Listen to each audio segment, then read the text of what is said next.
크립토 라이트하우스 채널이 제공하는 보안 시스템 강의를 시작합니다. 오늘은 9월 11일, 지난 시간에 이어서 통신 시스템으로서 LTE 구조에 대해서 나머지 부분을 강의하겠습니다. 무선 아키텍처에 대해서 봅시다. 인터넷 구조는 우리가 TCP/IP 모델이라고 하는데, 인터넷 구조를 보면은 라우터와 라우터 또는 호스트 이 사이에 이 프로토콜 아키텍처가 이렇게 되어가지고 링크 레이어, 피지컬 레이어, 그 다음에 링크 레이어, 패켓 레이어, 트랜스포트 레이어, 어플리케이션 레이어. 물론 라우터에는 없습니다. 호스트에는 여기 라우터에는 여기까지만 있죠. 네트워크 레이어까지만 있습니다. 호스트에는 이게 다 있고요. 여기 TCP/IP 이런 레이어가 있습니다. 이 인터페이스가 이거 한 개밖에 없어요. 인터넷은 인터페이스가 한 개밖에 없습니다. 근데 이제 LTE 시스템이 인터넷 구조를 따라서 설계를 했지만은, 인터넷과 유사하게 설계를 했지만은, 인터넷은 라우터와 호스트로 이루어지죠. 거기에 비해서 LTE 시스템은 UE, e노드 B, 그 다음에 MME, 서빙 게이트웨이, PDN 게이트웨이, 이렇게 어떤 무선을 처리해주기 위한 고유한 그런 어떤 역할을 담당하는 별도의 장비들이 있는 거죠. 그렇기 때문에 인터페이스가 이 인터넷처럼 이렇게 하나의 인터페이스만 정의해서는 되지가 않고요. 각각 장비들과 장비들을 연결하는, 서로 다른 장비들을 연결하는 그 인터페이스를 정의를 잘 해야 됩니다. 그래서 먼저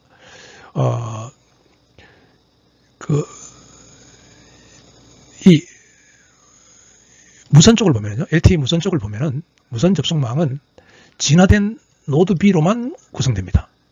그러니까 이 UE가 라디오 무선을 통해서 접속할 수 있는 것은 이 노드 B밖에 없는 거죠. 예, 진화된 이 노드 B로만 구성이 됩니다.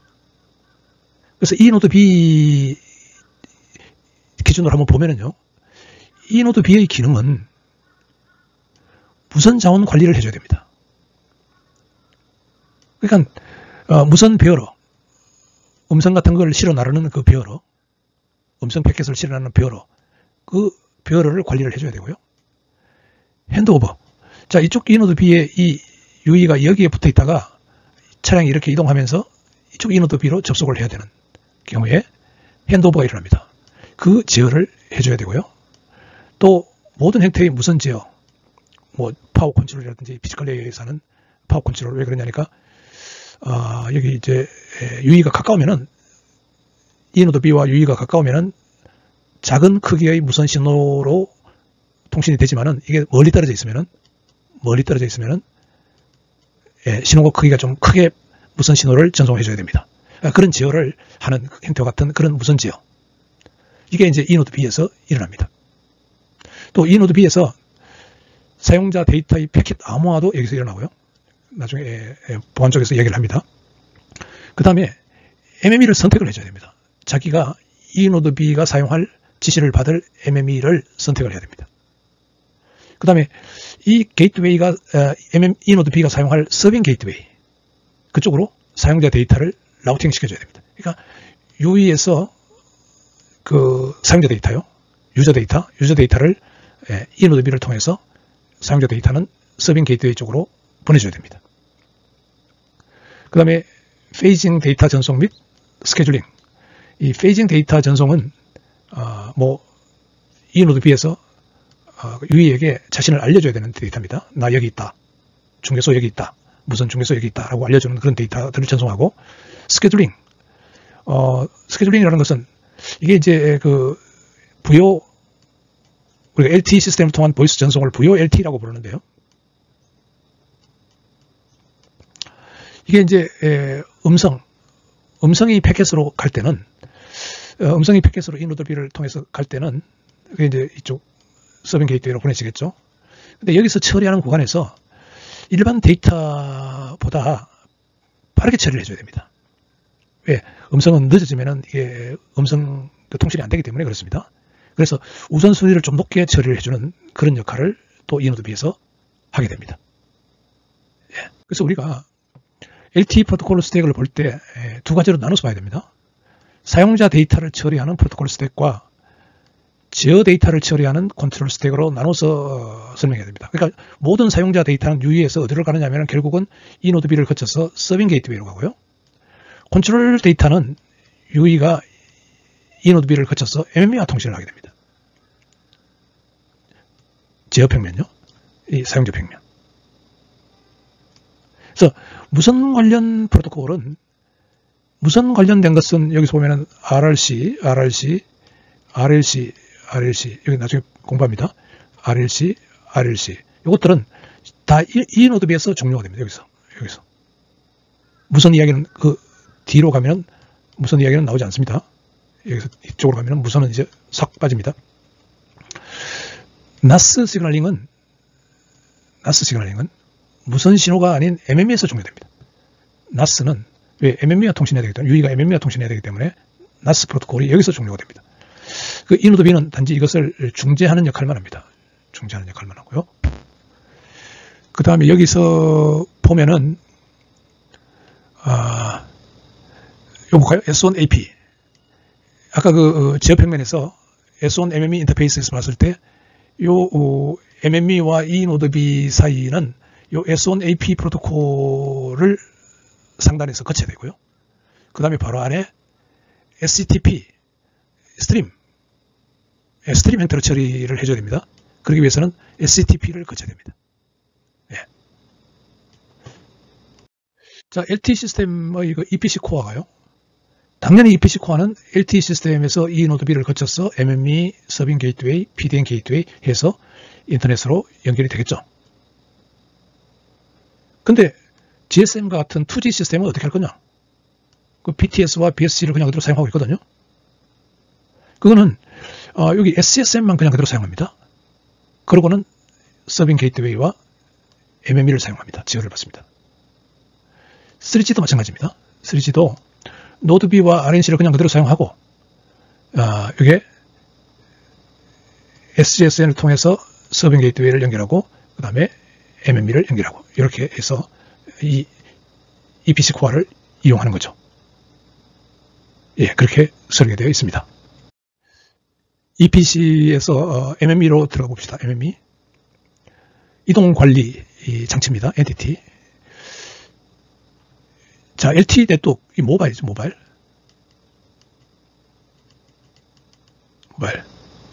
그래서 이동 관리가 어떻게 보면 가장 중요하죠. 무선 시스템에서는. 예. 그걸 이제 인터넷이 모바일 관리는 전혀 신경을 써주지 않으니까요. 예. 그러니까 그 이동성을 위한 어떤 제어 관리를 하는 책임지는 그 장치입니다. 그래서 네트워크에 등록된 어떤 LTE면 KT면 KT, LTE 네트워크, SKT면 SKT, KT 네트워크에 등록된 그 UE의 현재 상태, 어디서 어디로 이동하고 있는 건지 이걸 계속 추적합니다. 그래서 예를 들어서 뭐 누가 스마트폰을 잊어버렸다. 그러면 파워를 켜놨으면은 그걸 누가 훔쳐갔다.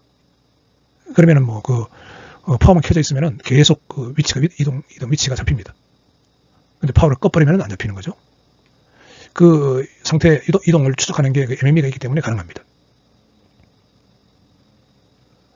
그 다음에 게이트키퍼 역할을 하는데요. 사용자가 네트워크에 인터넷을 사용하기를 원하고 할 때 그 베어러 세션을 설정하고 해제하고 그런 역할을 이 MME가 해줍니다. 게이트키퍼 역할을 해줍니다. 또 중요한 MME 기능은 사용자 인증입니다.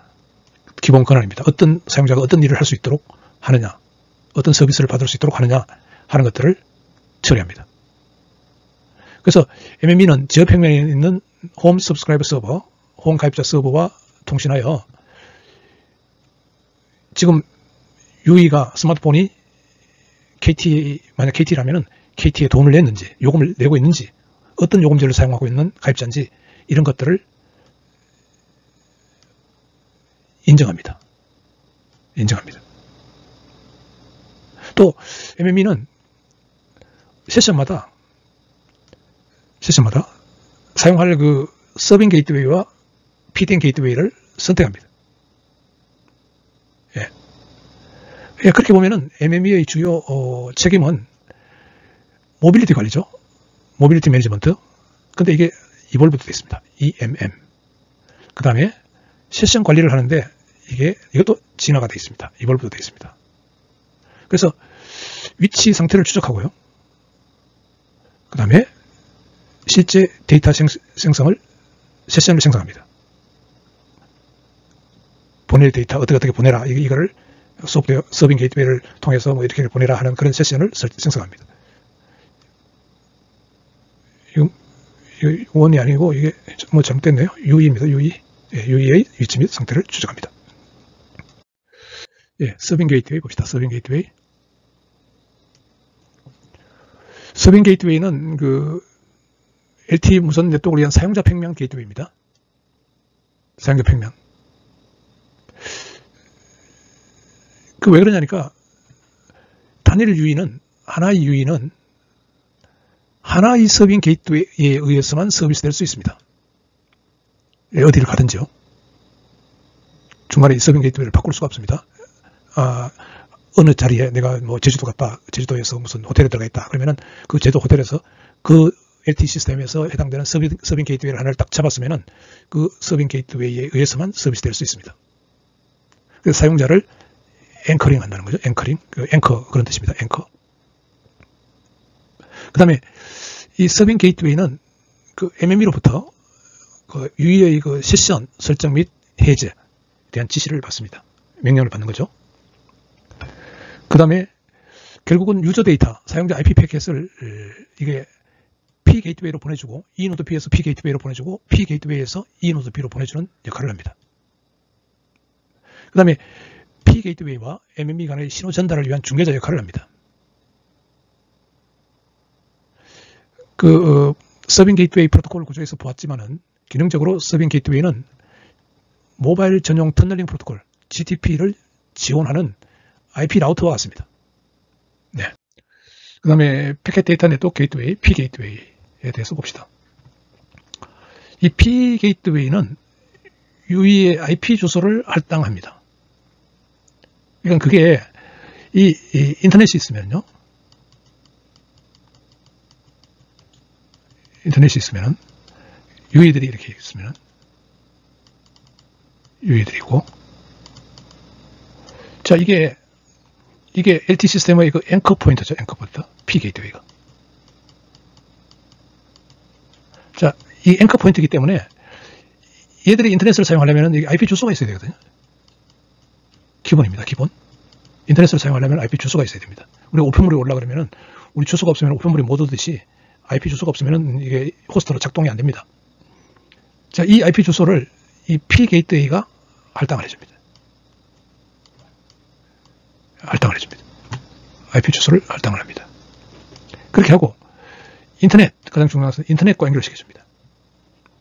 그 다음에 예를 들어서 인터넷에서 음성 통신을 하려고 그러면 SIP, 세션 이니시에이션 프로토콜 같은 게 작동해야 되거든요. 작동하고 있거든요. 인터넷에서. 그래서 보이스 같은 경우에는, 멀티미디어인 경우에는 P 게이트웨이가 IMS, IP 멀티미디어 서브 시스템,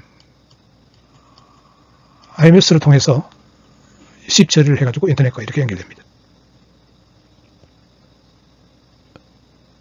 그래서 결국 P 게이트웨이는 IP 라우팅, IP 데이터, 여기서 보내는 유저 IP 데이터를 인터넷으로 라우팅하는 지점입니다. 라우팅하고 전달하는 지점, 엔티티입니다.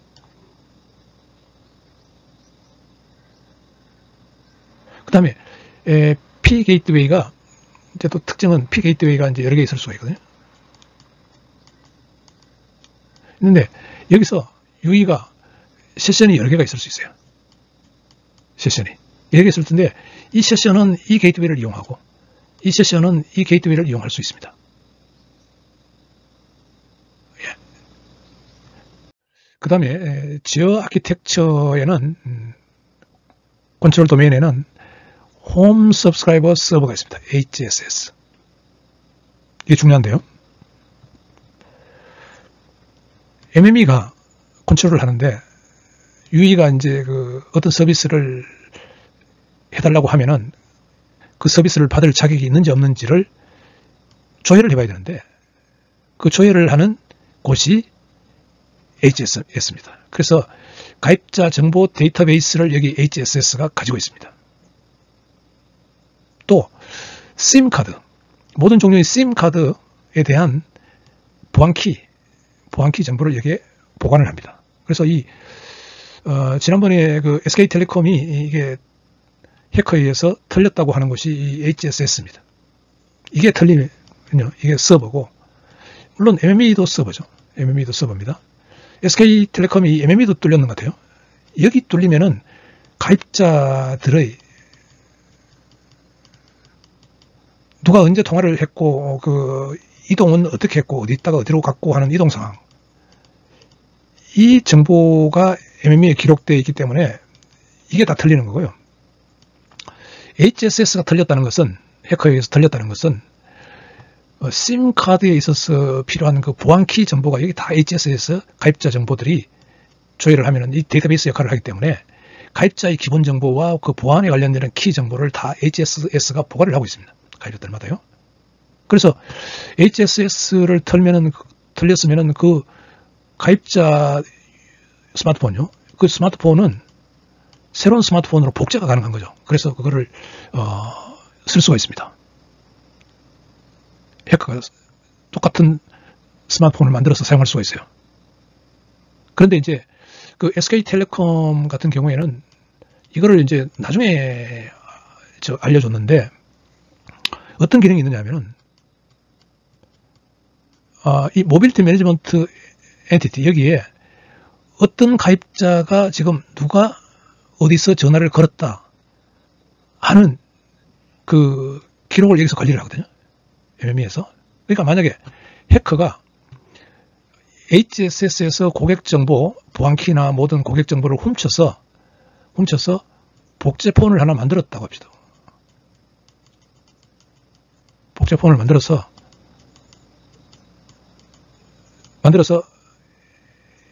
LTE 시스템에 접속을 하려고 하면은요, 누가 이걸 관리를 하느냐, MME가 컨트롤 도메인에서 인정을 하거든요. 그렇게 인정하는데, 사용자가 지금 한국에 있는데, 한국에 뭐, 대치동에 있는데, 이번에는 같은 사용자가 어디 미국에서 접속을 해왔단 말이죠. 그러면은 이 MME가 압니다. 알고는 바로 조치가 취해지게 되어 있습니다. 이게 복제폰이다 라는 걸 바로 알 수 있죠. 그래서 이 이야기를 정확히 기술적으로 해주고, 우리가 그 MME에서 그 모니터링 할 수 있는 그 기술이 있기 때문에, 만약에 스마트폰을 파워를 전원을 끄지 않고 켜고만 있으면은 복제폰 우리가 다 잡아낼 수 있으니까 걱정하지 마십시오. 다만 전원을 항상 켜두세요. 이렇게 이야기를 하면은 사람들이 안심을 하는데, 그걸 MME가 어떤 기능이 있는지, 그 다음에 뭐 이런 것들을 모르니까 고객들은 자기들이 어떤 모니터링 하는 기능이 있는지 거기에 대해서 모르니까 고객들에게 안심을 못 시키는 겁니다. 그래서 그런 걸 보면은, 물론 SKT는 통신 사업자죠. 통신 사업자지만은 우리가 MME 이런 모든 소프트웨어가 이게 지금 통신 소프트웨어거든요. 통신 소프트웨어.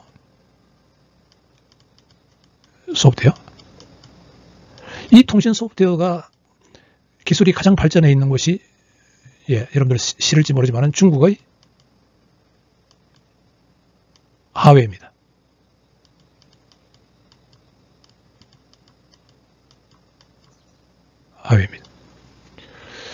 우리나라는 그 중국 이 통신 소프트웨어 기술을, 하웨이 기술, 우리나라는 못 따라가요.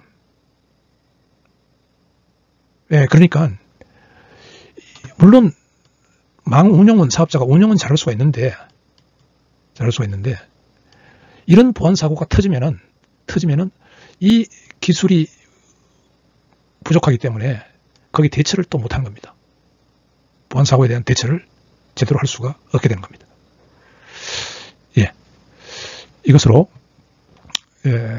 LTE 보안, 통신 보안 시스템을 공부하기 위한 전 단계로서의 통신 시스템을 공부를 했는데요.